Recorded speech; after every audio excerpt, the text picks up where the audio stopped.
오늘도 우리에게 은혜를 충만하게 베푸시는 하나님, 하나님께서 우리를 사랑하시는 것과 오늘도 성령으로 우리에게 베풀고자 하시고 나누고자 하시는 것이 있는 것을 알기 위하여 함께 예배합니다. 말씀을 전하는 자도 오직 성령으로 충만하고 듣는 자들도 오직 주의 성령으로 충만하여서 하나님께서 기뻐하시는 일들을 우리의 연약한 육체 가운데 이루게 도와 주시옵시고 하나님께서 우리에게 주시는 시간과 기회들을 잃어버리지 아니하는 지혜롭고 영감 있는 교회들이 다 될 수 있도록 도와 주시옵소서. 믿음으로 헌금한 손길들 위에 복을 주시고 저들이 물질을 의지하지 않고 주를 의지하기로 결심하여 싸우니 그 결심에 합당한 열매들이 있도록 도와 주시옵소서. 예수님의 이름으로 기도하였습니다. 아멘.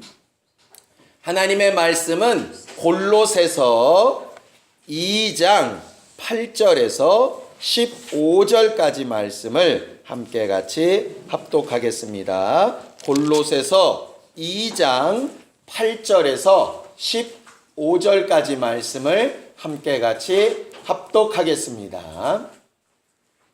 함께 읽겠습니다. 시작. 누가 철학과 헛된 속임수로 너희를 노략할까 주의하라. 이것이 사람의 유전과 세상의 초등 학문을 쫓으며 그리스도를 쫓음이 아니니라. 그 안에는 신성의 모든 충만이 육체로 거하시고 너희도 그 안에서 충만하여졌으니 그는 모든 정사와 권세의 머리시라.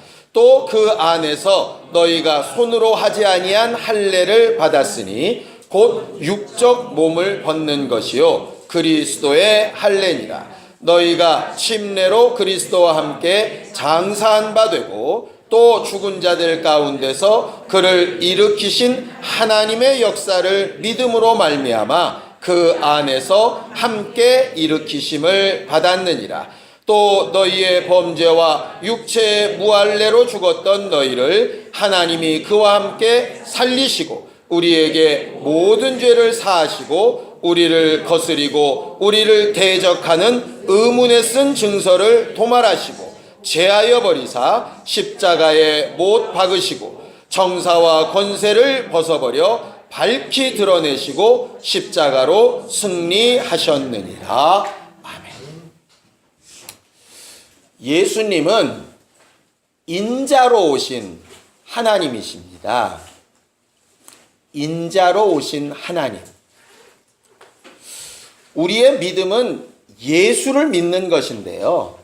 예수를 과연 누구로 믿는 것이냐? 예수를 하나님의 말씀이 육신이 되어 오신 하나님으로 믿을 것이냐? 아니면 그 하나님의 모든 신성이 육체 가운데 있어서 우리와 똑같은 육체를 가지신 사람으로 믿을 것이냐. 이 두 가지가 성경의 가장 주된 기록의 목적입니다.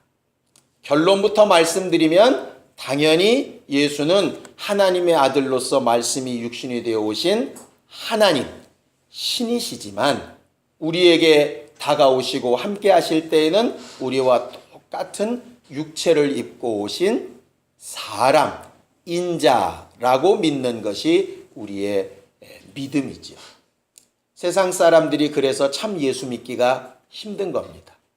하나님은 하나님이고 사람은 사람이지 어떻게 하나님이라고도 하고 사람이라고도 하느냐 이 말이죠.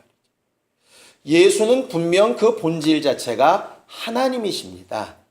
그런데 이 땅에 오실 때에는 우리로 하나님을 알고 보고 만지고 느끼고 또 사람이 어떻게 하나님 앞에 살아야 하는가를 가장 잘 보여주시기 위해서 우리와 똑같은 인자, 사람으로 오신 분이라고 성경은 설명하고 있어요.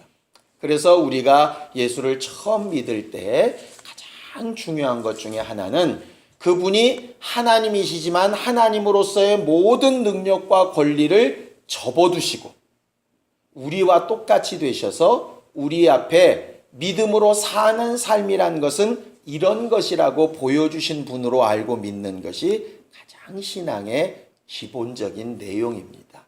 그 말을 가장 잘 설명하는 단어가 바로 인자라 하는 단어예요. 인자는 말 그대로 son of man, 사람의 아들이라고 하는 뜻입니다. 물론 그것을 막 확대 해석하면 참 사람 이렇게도 이제 해석이 되지만 원래 뜻 자체는 사람의 아들이라는 이야기죠. 구약에서 쓰여진 인자는요, 너무 간단하게 쓰여졌습니다. 보통은 그 인자라고 하는 말을 누구에게 많이 썼느냐 하면 선지자들에게 많이 쓰셨어요. 그래서 예언을 부탁하시는 하나님이 예언자들에게 인자야, 너는 이렇게 말씀을 하십니다. 왜 인자라는 말을 강조하셨느냐 하면 이것 때문이에요. 보이지 않는 하나님을 대신해서 선지자들이 하나님의 말씀을 막 대언하기 시작합니다. 그러니 듣는 사람들의 입장에서는 분명히 저가 사람이지만 하나님의 말씀을, 그것도 능력과 권위를 가지고 막 선포를 하니까 누구를 보듯이 보느냐 하면 하나님을 보듯이 보는 것이죠. 마치 고넬료가 베드로를 초청해서 예배를 드릴 때 베드로의 얼굴을 보면서 이렇게 고백을 합니다. 내가 당신의 얼굴을 뵈니까 하나님 얼굴을 뵙는 것 같다고, 이렇게 말하듯이. 그런데 그런 선지자들에게 하나님은 꼭 뭐라고 부르시느냐 하면 너는 뭐다? 인자다. 내 말을 전하고 내가 공급해주는 능력을 나타내고 너로 통해서 하나님의 살아계신 역사가 드러나고 사람들이 너를 볼 때 우와 할지라도 너는 누구냐? 인자다. 너는 사람인 것을 잊어먹지 말아라. 단지 사람으로서 내 일을 드러내고 나타내는 존재이지 네가 특별한 존재가 아니라는 것을 알라는 의미로 계속 말씀하시는 것이 인자라고 하는 말입니다. 그리고 예수께서 이 땅에 오시는 것을 예언할 때에 다니엘은 이렇게 하나님에 대해서 고백을 합니다. 자, 다니엘서 7장 13절에서 14절을 좀 함께 읽겠습니다. 다니엘서 7장 13절에서 14절을 함께 같이 읽습니다. 시작. 내가 또 밤 이상 중에 보았는데 인자 같은 이가 하늘 구름을 타고 와서 옛적부터 항상 계신 자에게 나와 그 앞에 인도되매 그에게 권세와 영광과 나라를 주고 모든 백성과 나라들과 각 방언하는 자로 그를 섬기게 하였으니 그 권세는 영원한 권세라 옮기지 아니할 것이요 그 나라는 패하지 아니할 것이니라 그랬어요. 거기 인자 같으신 이라고 그렇게 말하고 있죠. 인자처럼 보이느니, 구약에서 말하는 예수는 인자처럼 보이는 분, 그런데 사실은 그의 나라가 영원하고 권세가 영원하고 생명이 영원한 하나님이신 그분이라고 분명히 말을 하고 있어요. 그래서 구약에 쓰여지는 인자는 너는 하나님의 일을 하고 있지만 사람이다, 이걸 강조하실 때 인자라고 사용하시고, 예수에 대해서는 하나님이시지만 인자와 같은 모양, 사람과 같은 모양으로 오실 분이라고 말하고 있죠. 신약에 와서는 인자라는 말을 누가 가장 많이 사용하시느냐 하면 예수께서 직접 가장 많이 사용하십니다. 그때 어떤 의미로 사용하실까요? 나는 인자 같은 이다라는 말일까요? 아니면 나는 사람이란 말일까요? 나는 사람이라는 말로 쓰시는 거예요. 마치 선지자가 하나님의 말씀, 하나님의 능력으로 일하고 있지만 그가 사람이다. 내 능력이 아니라 내 안에 일하시는 하나님으로 하는 것이다라는 것을 분명하기 위해서 인자라는 말을 쓴 것처럼 예수도 자기를 가르쳐서 계속 인자라고 말씀하시는 것은 뭐냐면 내 힘이나 내 능력이 아니라 내 안에 있는 하나님의 능력. 오늘 성경 본문에 따르면 그걸 신성이라고 표현하는데 그것으로 충만하게 행하는 것이라고 설명하기 위해서 인자라는 것을 강조하신다 이 말이죠. 결국 우리가 신앙생활할 때 마음속에 이렇게 딱 두어야 될 것은 뭐냐면요, 인자로 오신 예수의 모습이 우리 안에 있어서 인자이신 그분이 하셨던 것과 동일하게 하나님의 신성을 드러내는 것이, 그게 바로 신앙생활 가장 잘하는 것입니다. 그럼 예수께서 말씀하신 그 인자, 인성이라고 하는 특성이 뭘까? 성경은 인자된 특성은 뭐냐 하면 연약함이라고 그렇게 말을 하고 있어요. 자, 히브리서를 좀 보죠. 히브리서 4장 15절입니다. 히브리서 4장 15절입니다. 우리가 잘 아는 말씀이니까 함께 읽겠습니다. 시작. 우리에게 있는 대제사장은 우리의 연약함을 체휼하지 아니하는 자가 아니요 모든 일에 우리와 한결같이 시험을 받은 자로되 죄는 없으시니라 그랬어요. 예수는 인자로 오셨는데 그 인자로 오셨다는 뜻이 뭐냐면 우리의 연약함을 체휼, 똑같이 경험하신 분이라 하는 말이에요. 그래서 예수는 이 땅에 계실 때 육체적으로도 연약함을 체험하셨던 분입니다. 그래서 마지막 순간까지 내가 목마르다라고 외치실 만큼, 또 배가 고프면 먹을 것을 좀 가져다 달라고 하실 만큼, 또 피곤하시면 배 고무를 베고서라도 주무실 만큼 그는 육체적으로 연약함이 우리와 똑같은 분이셨어요. 감정적으로도 우리와 똑같은 분이었습니다. 슬픈 거나 이런 것을 보면 그 슬픔을 이기지 못해서 눈물을 흘리기도 하시고, 기쁜 일을 보면 함께 찬양하며 영광을 돌리기도 하시고, 너무너무 안 되는 일, 이건 말도 안 되는 일을 보면 노끈으로 채찍을 만들어서 상을 뒤집어 엎고 분노하시기까지 그는 그의 연약함을 다 드러내신 분이세요. 육체나 감정만 연약하신 게 아니라 의지적으로도 연약하십니다. 이렇게 말하면 또 누가 시험 들지 모르겠는데 분명히 연약하셨어요. 어느 정도 연약하셨냐? 예수조차도 심히 고민하여 죽게 될 만큼 의지가 왔다 갔다 하셨다고요. 겟세마네의 기도가 그거 아니겠습니까? 내 원함과 아버지의 원함 사이를 두고 그는 심히 고민하여 죽게 될 만큼 고민하십니다. 하나님이시라 그래서 한 번에 번쩍 이렇게 하시는 게 아니라 고민하고 기도하고 또 기도하고 또 기도하고 선택하신 분이 바로 그분이셨다 이 말이죠. 그런데 문제는 뭐냐? 그분과 우리가 똑같이 연약한데 우리와 그분의 차이는 그분은 죄가 없고 우리는 죄가 있더라 하는 것이죠. 심지어는 연약함뿐만 아니라 마귀가 시험을 하는 것까지도 우리와 똑같이 시험하는데 예수는 죄가 없으시더라 이 말이죠. 자꾸 이 말을 우리가 어떻게 해석하느냐 하면 저도 그랬으니까요.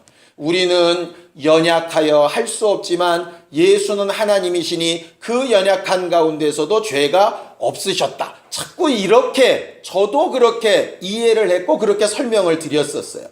그런데 성경을 히브리서 4장 앞뒤로 계속 읽어보면 그 뜻이 아니더라고요. 우리가 죄를 짓고 죄인 된 것이 우리의 연약함 때문이라고 성경은 한 번도 설명하고 있지 않아요. 많은 사람들이 우리가 죄인 된 이유가 연약함 때문이라고 생각하거든요. 근데 연약함 때문이 아니에요. 만약에 진짜 제대로 연약했다면 죄를 안 지었을 거예요. 이제 설명을 하나 드릴게요. 창피한 얘기인데요.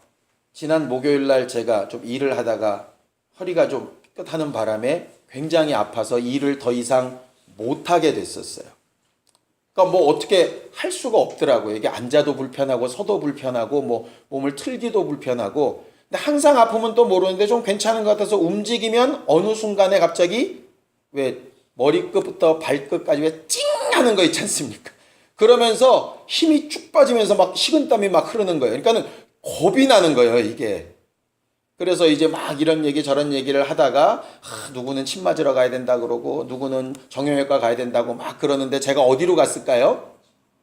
여러분들은 신령해서 우리 목사는 신령하니까 기도하러 갔을 거야. 천만에 기도하러 안 가고요. 병원으로 갔어요. 기도하러 갔어야 이게 정말 뭔가 할 말이 있는 건데 기도도 물론 하긴 했습니다. 운전하고 가면서. 근데 한의원을 안 가고 정형외과를 갔어요. 왜 그러냐? 한의원은 한 번도 가본 적이 없고 정형외과는 가본 적이 있어요. 그러니까는 한의원 가라고 한 사람은 왜 가라 그러는지 알아요. 왜? 자기가 한의원에 가봐서 가보라는 거야. 정형외과 가보라는 사람은 그 사람은 정형외과를 가봤으니까 가보라는 거예요. 나는 그 두 가지 얘기를 듣고 왜 정형외과를 갔냐? 내가 가봤으니까 갔지. 무슨 얘기냐 하면요. 내가 지금 옴짝달싹 못하고 아무것도 못하면 정말 내가 내 발로도 갈 수 없으면 누가 옮겨주는 대로 이렇게 갔을 거예요. 그런데 내가 그래도 아직 걸을만 하고 운전을 할 만하니까 어디를 가게 되느냐면 내가 알고 의지할 만한 곳으로 이렇게 가더라고요. 가서도 재밌습니다. 의사 선생님이 얘기를 하는 겁니다. 오늘 하루는 절대로 안정하고 절대로 움직이지 말고 집에서 쉬세요. 그런데 제 마음속으로 입으로는 네 하면서 속으로는 빨리 약 하나 먹고 주사 한 대 맞고 가서 일해야지. 왜? 안 누워도 괜찮을 것 같은 거예요. 그런데 사실은 집에 들어서 옷만 갈아입고 나가려다가 다시 주저앉아가지고 결국은 못 나갔거든요. 근데 마음이 의사가 아무리 권위가 있고 의사 자격증이 붙어 있고 막 늑수구리 하셔가지고 아주 인자하게 생기셨는데도 불구하고 나는 안 받아들여지더라고. 왜? 내가 스스로 할 수 있다고 생각하니까 그 말을 안 들어요. 코미디 같은 얘기를 해드릴까요? 제 나름대로 그래도 좀 고민이 있었던가 봐요. 이 정형외과도 갔다가 침도 맞으면 좀 더 낫지 않을까? 이중으로 하니까. 그래서 의사 선생님한테 물어봤습니다. 선생님, 지금 이 상태에서 물리치료 받고 가서 침을 맞는 게 효과가 있을까요? 의사 선생님이 뭐라고 대답하셨을 것 같으세요? 예, 그분은 참 양심적이었어요. 저도 침을 한 번도 안 맞아봐서 모르겠습니다. 그러시더라고. 근데 일반적인 경우에는 어떤 병원 의사가 한의원 가세요. 그럴 의사가 어디 있겠습니까? 실상은. 그러니까 웃긴 거예요. 상황이. 아파 죽겠고 힘들다고 하면서도 결과적으로 되돌아보니까 남의 말 듣고 제대로 한 게 하나도 없어. 다 그냥 내 생각대로 했지. 진짜 아프고 진짜 꼼짝도 못하면 내 생각이나 내 의지와 상관없이 진짜로 도울 자를 의지를 했을 텐데요. 뭔가 할 수 있다고 생각하니까 듣기는 다 듣고 이해는 다 하고 고개는 끄덕끄덕거리고 고민까지도 하면서 결과는 항상 어디로 가느냐? 내가 해봤던 거, 내가 할 수 있다고 생각하는 거, 내가 옳다고 생각하는 대로 가더라 이 말이죠. 거기요. 연약할지라도 죄는 없으시니라 이 말은 뭐냐 하면 그는 연약하셨기 때문에 100% 하나님을 의지해서 죄가 없으셨다 이 말이에요. 왜냐하면 예수께서 죄에 대하여 성령이 가르치실 때 죄에 대하여라면 뭐라 그랬죠? 저희가 나를 믿지 않는다 했어요. 그 믿는다라는 말 자체가 뭐냐면 의지라고 하는 뜻이에요. 죄에 대하여라면 뭐냐면 주를 의지하지 않는다는 거예요. 그러니까 나는 100% 죄인은 아니에요. 왜? 내가 예수를 의지하니까. 근데 뭐만 의지하느냐? 지옥 가지 않을 만큼 죄를 용서받는 데는 주를 의지해요. 몸이 아프고 막 힘들어 죽겠을 때 의사를 의지하는 정도만큼 기도로 주를 의지해요. 또 내가 심히 고민하여 죽게 되었을 때 고민을 말할 만큼 주를 의지해요. 그러니 죄가 아니죠. 그런데 내가 할 수 있는 만큼은 의지를 안 해. 내가 옳다고 생각하는 만큼은 의지를 안 해. 내가 되겠다고 여겨지는 만큼 내 경험상 이 정도는 괜찮아 라고 하는 만큼은 의지를 안 해요. 그러면 그 부분만큼은 뭐겠어요? 그 부분만큼은 죄라는 얘기죠. 그러니까 가만히 보면 연약해서 죄가 들어오는 게 아니라요. 연약하지 않다고 생각하니까 죄가 들어오는 거예요. 성경의 말은 그렇다 이 말이죠. 근데 사람들은 죄를 잘못 해석하더라고요. 아니에요. 진짜 약하면 주를 의지한다니까요. 진짜 약하면. 그래서 우리의 죄나 우리의 악함을요. 연약함으로 이렇게 감싸지 말기를 바라요. 예를 들어서 그냥 목사도 연약해서 그래. 그거는 면죄부가 될 수 없는 문제예요. 연약하면 더 주를 의지해야 맞아요. 성경은요, 천국에 들어갈 수 있는 사람을 장성한 어른과 같은 사람이라고 얘기합니까? 어린아이와 같은 사람이라고 얘기합니까? 어린아이와 같은 사람이라고 얘기합니다. 그 어린아이와 같다는 게 뭘까요? 무지하고 무식하고 힘없고? 그게 아니라요, 자기 능력이 없어서 의지하는 자란 얘기예요. 애들은요, 엄마한테 엄마 저거 뭐야? 묻기를 주저하지 않습니다. 왜? 자기의 연약함을 알아요. 나중에 한 대 줘박을 만큼 묻습니다. 근데 조금 머리가 굵어지면은요, 참 신기하게도 몰라요. 묻기만 하면 돼요. 그런데 안 물어봐. 왜? 물어보는 게 이상하게 창피해. 아니, 길을 모를 수 있잖아요. 그냥 붙잡고 물어보면 되는데 묻는 것 자체가 부담스러워. 왜? 저 사람이 나를 어떻게 볼까? 이렇게 되니까 뭘 어떻게 봐요? 길 모르는 사람으로 보지 그냥. 그게 딱 인정이 되면 되는데 그렇지 않으니까 그를 의지하지 않는 것처럼, 우리가 하나님을 나는 믿음이 안 생겨요, 못 믿겠어요, 기도가 안 돼요, 너무 간단한 법칙 하나를 발견하게 된 거예요. 자기가 뭔가 할 수 있다고 여기는 만큼은 주를 의지하지 않아요. 그럼 반대로 믿음 생활 잘 하려면 어떠면 될까? 내 약함을 드러내면 신앙생활을 잘 할 수가 있는 거예요. 그래서 예수 처음 믿을 때 우리에게 죄인이라고 먼저 인정하라는 거예요. 주를 의지하지 않고 내 힘대로만 살려고 하다가 결국은 성공치 못한 인생이라는 것을 인정하라는 거예요. 그래서 그를 의지하고 도움을 얻으라는 거죠. 근데 신앙생활을 마치 이 미련한 목사가 의사를 적당한 수준에 의지하는 것처럼 하나님을 그렇게 적당한 수준에 놓고 의지하더라 이 말이죠. 오늘 성경 본문으로 좀 돌아가 보겠습니다. 자, 골로새서 2장 9절을 좀 보겠습니다. 골로새서 2장 9절 함께 읽겠습니다. 시작. 그 안에는 신성의 모든 충만이 육체로 거하시고 이랬어요. 그 안에, 예수 안에는 신성, 하나님이 주시는 감동과 하는 모든 것들이 충만하여 육체를 움직이고 이렇게 되어져 있어요. 예를 들어 이런 겁니다. 내 안에 기쁜 마음이 충만하면 겉으로 뭐가 드러날까요? 미소가 드러납니다. 예를 들어서 형규가 시험을 엄청 잘 봤어요. 그러면은 정여인 집사님 얼굴에 미소가 나옵니다. 누가 뭐라 그래도 계속 웃음이 나와요. 제가요, 허리 통증이 확 몰려오면요, 아무리 웃으려고 그래도 썩소가 지어집니다. 이렇게. 그거는 안에 있는 게 튀어나와요. 그것처럼 하나님의 신성이 육체를 충만히 지배했다. 이 말은 뭐냐면 하나님의 감동과 역사가 그의 연약함을 가득 채우고도 남았다는 얘기예요.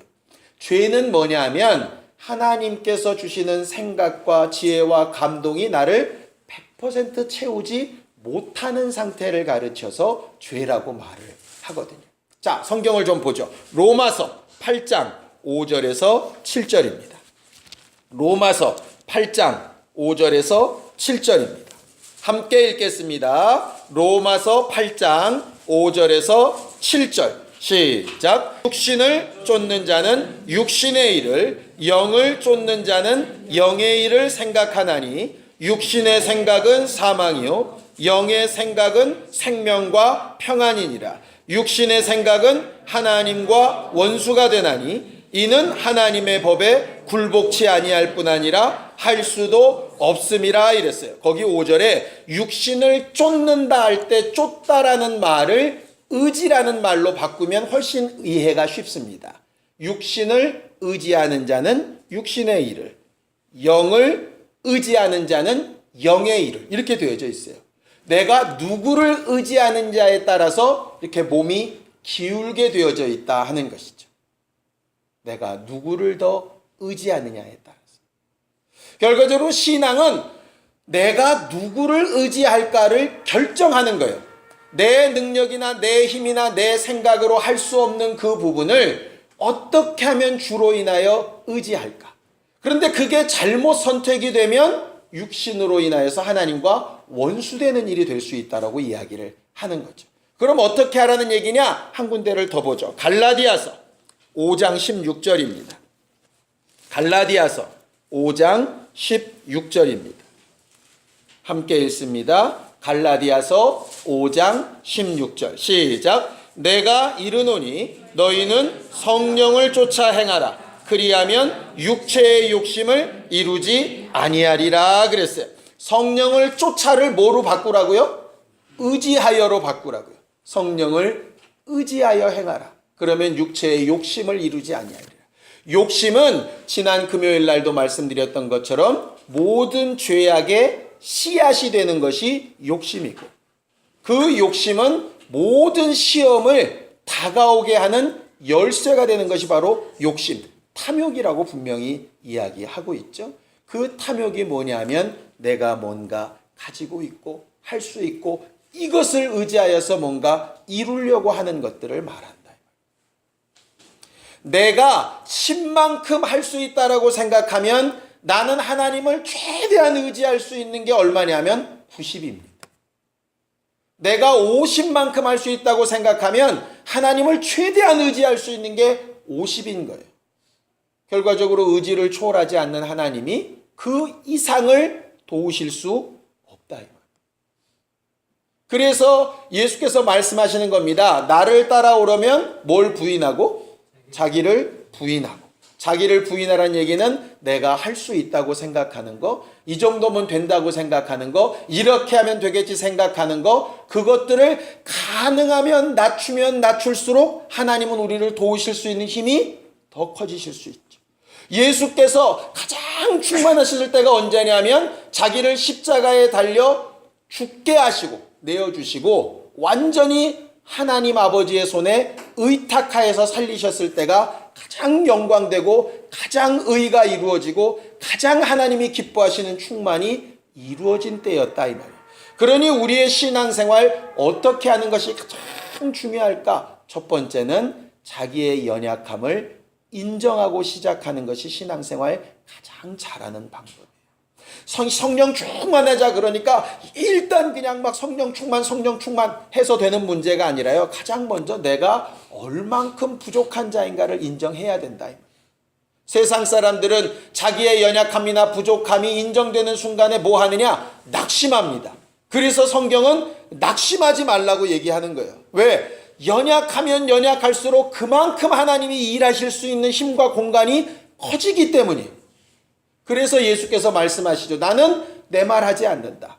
내 힘으로 일하지 않는다. 왜? 그래야 하나님의 말씀이 100%, 그래야 하나님의 능력이 100% 나를 통하여 드러나니까 그렇게 하려고 한다 하는 것이.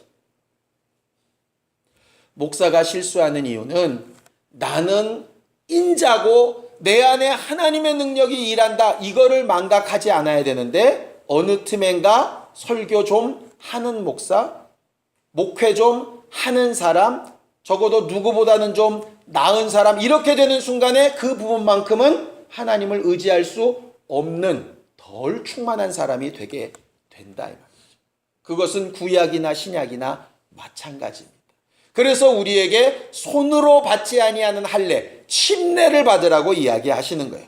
침례는 뭡니까? 내 옛사람, 내 뜻과 내 생각과 판단대로 사는 사람은 물속에 완전히 장사 지내고 하나님이 살리시는 새로운 모습으로 살겠다고 결심하고 받은 것이 바로 침례잖아요. 그런데 여전히 내가 살아서 내 생각이나 내 판단이 나오고 있으니 그 부분만큼은 다시 침례로 잠기듯이 회개하고 돌이키고 내 연약함을 고백하고 나타내는 것이 신앙생활에 잘할 수 있는 성령 충만한 비결이 된다 이 말이죠. 그러니 여러분, 앞으로 여러분들 육체든 마음과 생각이든 환경이든 연약함과 부족함이 발견될 때에 난 왜 이러냐? 제발 그러지 마시고 그때가 주를 더 의지할 수 있는 기회인 것을 알고 기뻐하고 감사하실 수 있기를 예수님의 이름으로 축원합니다. 그래서 범사에 감사하는 거예요. 약할 때 강함이 되시는 것은 오직 하나님이 드러날 때 강하게 되시는 것이지 그의 도움으로 내가 강해지는 것은 신앙으로 맞지 않는 부분입니다. 그런데 자꾸 우리가 원하는 것이 그것이에요. 하나님 조금만 도와주세요. 내가 여기까지 하니까 이만큼 내가 더, 자꾸 내가 드러나다 보니까 거기까지는 주의 도우심을 받았을지 몰라도 그 이상을 하나님의 도우심을 받지 못하고 여전히 내 죄 때문에 죄악과 연약함이 드러나면 그것을 감추기에 급급하고 감추다가 그것이 드러나게 되면 화를 내든가 아니면 낙심하든가 둘 중에 하나가 나온다. 우리는 본래 능력이 없는 사람들이었어요. 예수를 십수년 믿어도 여전히 능력이 없는 인자예요. 연약한 사람이 육체의 사람이라 이 말이죠. 그러니까 그것을 인정하고 대신 하나님을 의지하여 살기를 결심하고 몸부림치는 게 그게 신앙생활 가장 잘하는 사람이라. 그래서 우리에게 이렇게 신의 성품에 참여하라고 그렇게 성경은 말을 합니다. 마지막으로 한 절만 읽고 기도하죠. 베드로후서 1장 4절입니다. 베드로후서 1장 4절입니다. 함께 읽겠습니다. 베드로후서 1장 4절 시작. 이로써 그 보배롭고 지극히 큰 약속을 우리에게 주사 이 약속으로 말미암아 너희로 정욕을 인하여 세상에서 썩어질 것을 피하여 신의 성품에 참여하는 자가 되게 하려 하셨다 이랬습니다. 여러분들 기억을 잘 살려보셨으면 좋겠는데 거기 기록된 참예하다라고 하는 단어 지난주에 우리가 함께 배웠는데 혹시 기억 나십니까? 참회하다를 다른 말로 바꾸면 교자로 시작해서 제자로 끝나는데 교제하다, 코이노니아 그것이 참회하다 이렇게 배웠죠. 그러니 신의 성품에 참회하다라는 얘기가 뭡니까? 열심히 노력해서 그의 성품을 막 채워나가라 이런 얘기가 아니라 신의 성품을 가진 그분과 뭐하란 얘기겠어요? 계속 교제하란 얘기죠. 그분과 계속 교제하란 얘기죠. 그분을 더 의지하고 연약함이 드러날수록 하나님 본래 내가 연약한 존재인데 마치 뭔가 되는 것처럼 착각하다가 이제야 발견했습니다. 주를 더 의지하게 하여 주시옵소서. 이렇게 하는 것이 성령 충만한 사람이에요. 자꾸 성령 충만을 능력 있고 역사하고 뭔가 할 수 있고 I can do it 뭐 이렇게 나가는 게 성령 충만이 아니라 나는 할 수 없는 내 연약함 가운데 하나님의 하신 일이 이만큼 드러났습니다를 말하는 게 성령 충만이에요. 그래서 성령 충만하면 충만할수록 내 연약함이 드러나는 것이니 나는 점점 더 어떻게 될까요? 교만해질까요? 겸손해질까요? 겸손해지죠. 그러니 성령 충만한 사람은 겸손해지는 것이 정상이에요. 성령 충만하다 하면서 겸손하지 않다면 뭔가 성령 충만을 오해한 것이죠. 예수님의 신성에 충만하다는 것이 뭔지를 오해한 것이죠. 그분의 신성이 충만해지려면 컵에 물이 가득 차려면 컵 안에 다른 것이 비워져야 되는 것처럼 연약한 만큼 그가 우리를 도우시고 역사할 수 있어요. 연약한 자는 기도하게 되고 연약한 자는 말씀을 사모하게 되고 연약한 자는 주의 도움을 얻게 됩니다. 그렇게 우리의 연약함을 인정하는 일에 부끄러워하지 않고 낙심하지 않고 하나님을 의지해서 하나님의 것으로 채우는 기쁨과 감격으로 충만하여 겸손한 우리 모두가 다 될 수 있도록 시간 함께 같이 기도하겠습니다. 하나님, 주 예수께서 이 땅에 오실 때 의인을 찾아오신 것이 아니라 죄인을 찾아오셔서 하나님의 도우심과 은혜 없이는 살 수 없는 자들을 이를 인정하게 하시고 그 인정하는 자들에게 믿음으로 생명을 채우사 구원받게 하신 것처럼 우리들의 일생 신앙생활도 육체나 감정이나 의지나 환경이나 형편의 모든 문제에 있어서 하나님이 능히 채우시고 도우시고 역사하실 수 있도록 우리의 연약함과 부족함을 담대하게 인정하고 주의 도움을 얻을 수 있음을 감사할 줄 아는 믿음의 사람들이 되게 하여 주시옵소서. 인자 되신 예수께서 성령을 의지하여 제 경험과 생각과 자기 능력과 위치를 가지고 일하시지 아니하시고 오직 인자됨으로 겸손하여 하나님의 일이 드러나기를 사모하고 사모하셨던 것처럼 인자를 닮은 인생들도 그렇게 신앙생활할 수 있게 도와주셔서 우리의 일생 동안 하나님의 말씀과 하나님이 하시는 일과 하나님께서 우리를 돕고 계신 증거를 밝히 드러내어 말할 수 있고 나타낼 수 있는 신령한 교회들이 다 될 수 있도록 우리를 도와 주시옵소서.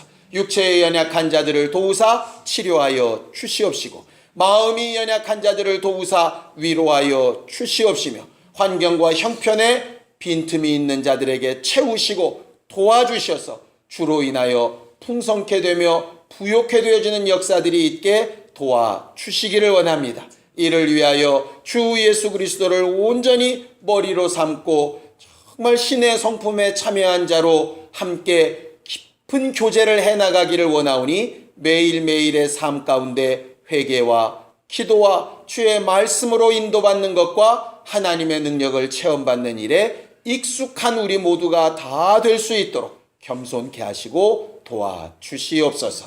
예수님의 이름으로 기도하였습니다. 아멘. 이제는 우리 주 예수 그리스도의 은혜와 하나님 아버지의 극진하신 사랑과 성령님의 교통하시고 깨닫게 하시고 인도하시는 분명한 증거가 주 예수 그리스도의 신성으로 충만하기를 원하는 겸손한 우리 모두 위에 이제로부터 영원까지 함께 있을지어다. 아멘.